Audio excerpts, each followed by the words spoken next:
birthday celebration kayo. Kasama ng 60th anniversary ng Goldilocks. Pero tuwa ko dahil birthday month kayo nito. Kaya makikisabay ako ng birthday celebration sa inyo. Hindi ko nahahabaan ito. Gusto ko lang kayong batiin ng happy birthday at ganun kayo ka-importante dito sa administrasyon ng ating alkalde na gusto niya maramdaman nyo ang mahal kayo ng gobyerno ng Manila. Happy birthday and we love you! Okay, birth month pala ni Vice Mayor. Batiin naman natin si Vice Mayor Chi. 1, 2, 3. Thank you, Vice Mayor. And Vice, i-remain po tayo dito. Okay po, and now may I call on our Goldilocks leaders here on stage po to sing happy birthday song para po sa ating mga kids.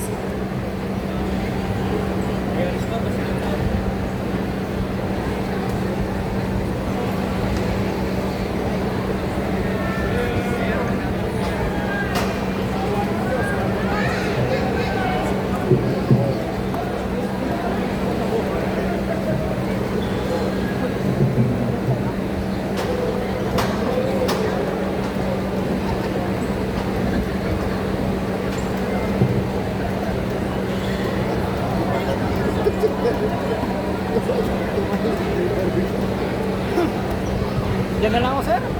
Ay, sabi sa iyo. Dito ka. Dito na lang. Dito na eh. Sa biblik na talaga. Happy birthday to you. Happy birthday to you. Happy birthday, happy birthday. Happy birthday to you. Dahan. Happy birthday.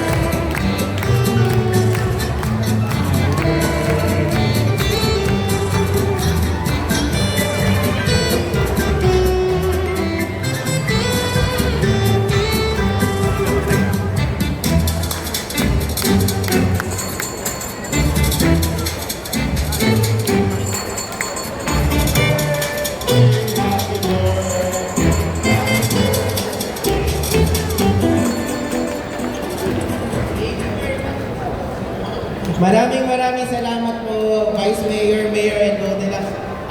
Pray po tayo para sa picture taking na po natin.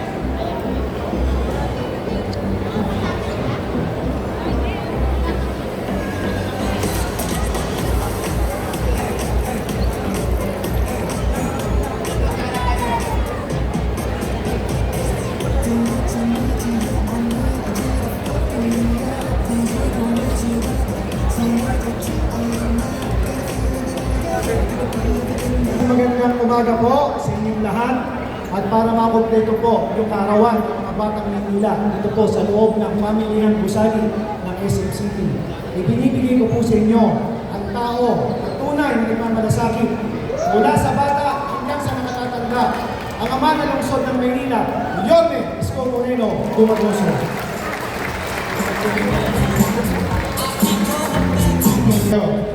Maraming salamat sa masipag nating direktor, MDSW. Kasi dalawa po yung bahagi ng gobyerno, isa sa nasyonal at isa sa lokal. Sa nasyonal, kilala ninyo DSWD. Sa Maynila, meron tayong parallel organization, office, that will cater also to the social amelioration and all other things na ginagawa ng DSWD ay ginagawa din ng NDSW. Ayan yung director natin, si Jay De La Puente, palakpakan natin siya. At ang kanyang mga kasamahan, ating mga social worker, daycare teacher, lahat sila sa MDSW family. Sila po ay napakasipag. Kanina pang umaga yan, wala pang tulog, may sulog na naman kami. Nagpakain na naman tayo. I was asked during the interview, and I said, at 5 a.m., Jay and I have been texting, hindi ka makatulog sa Maynila. Talagang napakahirap. But least kahit paano na itatawid natin yung mga pangangailangan ng tao at lalo na sa oras ng aberya. Lagi natin kagawa ang MLSD. To Mr. Jefferson Uy, our CEO of Goldilocks, Mr. Richard Key, President Goldilocks, Attorney Peng, si Peng, ayun, kasama ko, ilang beses na kami nag-meeting para sa okasyon nito. John Brian Carnate, and to Goldilocks family. Nandito palakpakan natin ang Goldilocks. Masyado nang lumago at lumaki ang Goldilocks. Dati, pailan-ilan lang. But we're very happy and proud of what you have achieved. And naalala ko nung araw, I think 1993 or 94, may Goldilocks Oakland or San Francisco area, if I'm not mistaken. No? But also now, I think sa abroad, meron na rin Goldilocks.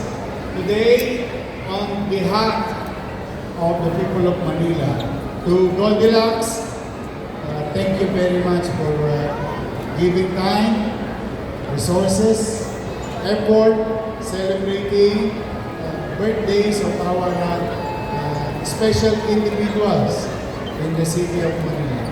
We cater to more than, I think, 54,000 or more than 50,000 PWDs in the city of Manila. And that speaks of adult and minor. Malaki po ito bahagi ng aming mamamayan na may kailangan ng special needs and attention. Lalo-lalo na yung aking mga minamahal na senior citizen. Matandaan na sila, PWD pa sila. So just imagine, ma-double whammy ka. But Vice Mayor and I, especially during my first term as mayor, we came up with an idea to give a social amelioration program for the solo parent, PWDs, adult, and PWDs, minor, PLM students, UDM students, senior citizens, dami po, pati K-12, UDM students, and so on and so forth. For the simple reason, wherein gusto namin palawakin, palaparin yung aming maakap na mga mamamayan sa lungsod ng Manila. And today, I'm happy to inform Goldilocks. Para makita niyo naman na tinatapatan namin yung effort ninyo. In this hall, you will see 11 out of many. Kasi marami po ang nakapending ngayon na nasa India na at marami pa nakauwi na sa kanilang malalayong bayan at marami pang papunta. In fact, yung nagsereno nila, nakita na naman ako sa Arabs need to be transplanted. 11 out of 105 of your guests today. Salamat sa Diyos. Salamat sa taxpayers of Manila. At salamat sa mga taga-Maynila. Binigyan ako ang pagkakataon maging alkalde ng lungsod. 11 dyan, buhay and healthy.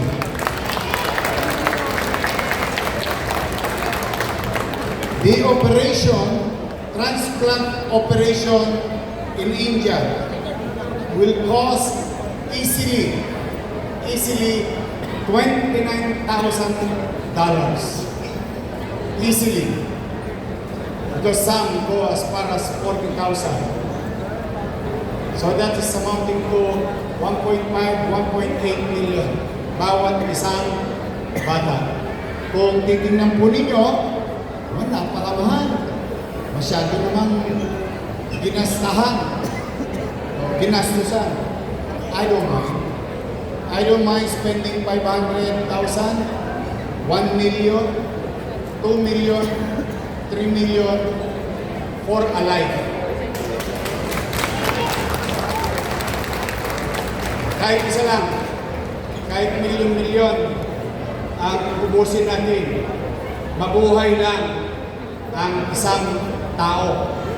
Lalo na bata who would not understand their situation. What they understand, they're into pain. And if not addressed, inevitable, it's just a question of time. They may succumb from that situation. But kaya ko yung pinagpapasalamat sa Diyos. At sa mga taga Maynila, kung binigyan ng pagkakataon mag-alkalde, o yung pera ng Maynila, o nagasta nila. Nagamit nila ang pondo ng Maynila. Ibaling tapos tayo, ibaling hikaos tayo, ibaling tumutukod tayo. Ang importante, buhay sila. That's the most important. I think that's the best birthday gift to each and every human being. You may have all the money in this world, but when you're sick, mapapaliwala na lahat. Maaaring hirap tayo, masaya po natin malusog na lang. Kaya masaya ako para sa mga nanay, mga tatay, at yung mga bata na yan, hindi natin masasabi kung saan sila mapupunta pagdating na nga. Walang makapag-uusga kung tagumpay na pwede nilang makamit. At what is important today is that now they have an opportunity to be a better person or to be somebody else or to be successful later on as constituents, as member of the community, or as a mother, or as a father, or maybe, katulad ng Goldilocks, anak-anakalan dati ang branches ng Goldilocks. Naalala ko noon sa Mega Mall, nung nag-i-start ako mag-artista. Panak-anakalan. Pero yun ngayon, Goldilocks is everywhere. So you'll never know. That's why I, your mayor, will continue to invest big chunk of little resources. The limited resources that we have, whatever it is, malaking portion on ay patuloy kong ipamumuhunan sa kalusugan ng ating mamamayan. We will continue to address MBN. MBN means minimum basic needs. Housing, education, healthcare, and jobs. And Goldilocks, for that matter, is one of the partners of the City of Manila doing business and giving opportunity and jobs opportunity for our people. Next year, yung SM, oy, abangan nyo na. Cross finger. Sana madali na. At magkaroon din ng branch doon ng Goldilocks. SM Harrison Plaza, malapit na. That will generate tens of thousands of jobs in the city of Manila. So, tayo sa Maynila, dyan tayo mamumuno. Yung iba, ano na lang yun, Ajinomoto, yung pampasarap, open green space, cleaner air, peace and order situation, maliwalas na pamilyanan. Basta ang importante, ang pangarap ko, ang isang pamilya may kapanataga sa panirahan, may masisilungan. Yung tatay, yung nanay, may mapapasukang trabaho. Yung anak, makapapasok sa eskwelahan. Yung pamilya, pag nagkasakit, may maayos na ospital. Other than that, Okay, bahala na kayo. Kayo na yun. But these basic things must be ito yung personal kong paniwala. Kailangan ibigay ng pamahalaan. Kailangan tugunan ng pamahalaan. Ito ay pamamaraan kung saan mapataas ang antas ng pamumuhay ng kanyang nasasakupan. Diyan pupunta ang Maynila ngayon, diyan pupunta ang Maynila bukas, at diyan pupunta ang Maynila pagdating ng mahabang panahon.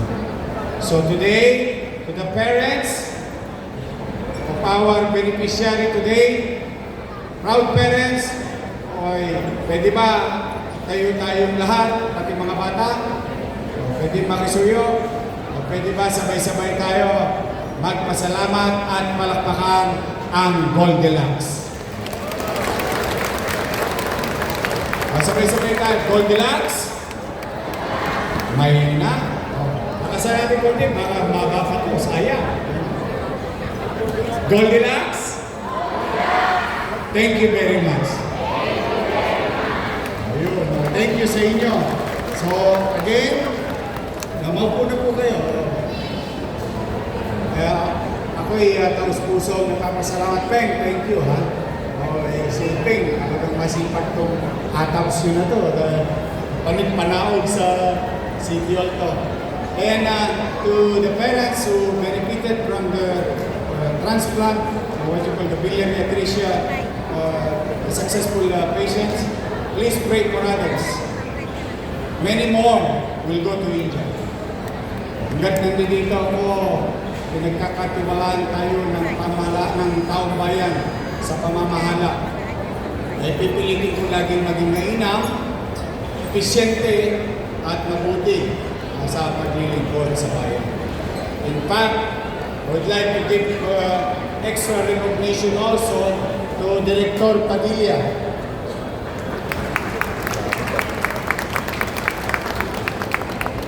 Yesterday, we had another successful angioplasty operation. Ito yung itinatangos ko ng ilong, ha? Pinagyayabang ko talaga ito sapagkat hindi ko alam. You can ask anyone. Makikita nyo lang ang angioplasty operation, PGH, Heart Center. Pag wala kayo doon, pupunta na kayo. St. Luke's, Makati Med. Pumuganap na kayo ng mga mamahaling private hospital. But we, as Manilans, tayo mga taga-Maynila, we can proudly say that we have built something, and now the thing that we built and machineries, very expensive machineries or medical equipment, and with the help of our medical professionals, partnering with national government, 50 mahigit angiogram, 4 na ang angioplasty. Ang isang angioplasty, it's a life-threatening procedure. It's a very expensive procedure that will cost about ₱1 million easily. You can ask around. In Manila, ang bill mo, 1,975,000 to be exact. Grand total, 0. Courtesy of the taxpayer of the city of Manila. I love you too. May asin pa yun. Gusto ko lang ipaalam para ngayon, yung middle class, sigurado na ako sa mahirap eh. Sigurado na ako, makikinabang. Pero yung middle class will now have an opportunity to be submitted in public hospital owned and run, operated by the city government. Wala kang tosca sa angiogram, 50-80 mil. Sinisipat ka pa lang, tumutosgas ka na. Sinisipin pa lang yung ugat mo. Kaliwat kanan na tosgas mo. Yagpa ka. pag may para, yan yung plastic bag. Yung stent, yung what you call the barrel, free of charge. Habang mayor ako, mananatiling libre yan, and we will continue to save lives, extend lives. Because I am no God, only si Jesus lang ang nakakalam kung sino mabubuhay, kung sino hindi. Ngunit bilang mayor ninyo, ako pipilitin ko magbigay ng patas na pagkakataon na ang mahirap, middle class, mayaman will now go to public hospital because we are now magkaling sabay na sa kakayanan ng mga St. Luke's, Makati Med, and so on and so on. Kaya sa mga may pera na nakaipon, kung sakaling kakailanganin ninyo, huwag na kayo mag-isip na pumunta sa pribadong hospital. Sayang! At bibigyan namin kayo ng batting average para lang mapapanatag kayo. 100% batting average. You cannot lie with numbers. You cannot argue with results.